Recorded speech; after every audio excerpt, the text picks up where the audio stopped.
is Mariam Rakib, and this is a fundraising campaign to raise funds for trees for Afghanistan. I remember in Afghanistan that was a paradise-like place, a beautiful place, a heavenly place, a green place. I returned to the same location in 2003 and found that not only were the acacia, my beloved acacia trees were gone, the road on both sides was, instead of lined with trees, lined with rubble from the houses that had been destroyed over the decades.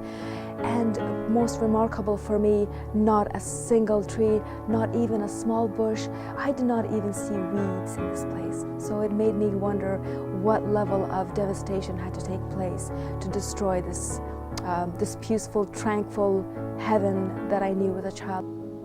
I felt devastated. I felt absolutely devastated. I was robbed of my home. I was robbed of a legacy as well, and I was robbed of my history. I felt personally in that way. We can with great certainty say that something like close to 80% of the natural environment has been devastated. It matters if there are a few hundred extra trees in that one tiny corner of Afghanistan. Our first project was a nursery, and we constructed the main structure of the building and the well, because water is, of course, very important. That was our priority. And that was our first nursery and our first experience with working in the country.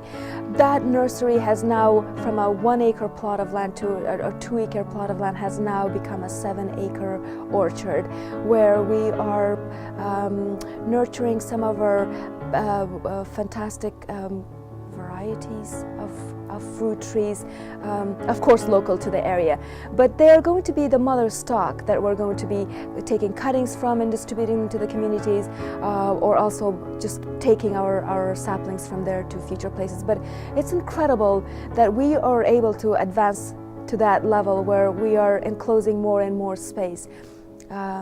Our second nursery is in public gardens in Jalalabad, the Amir Shaheed gardens. They are the burial grounds of the Afghan royals, and it's a very famous place, a beautiful place. And so we have a small plot of land where we are able to work in a secure place.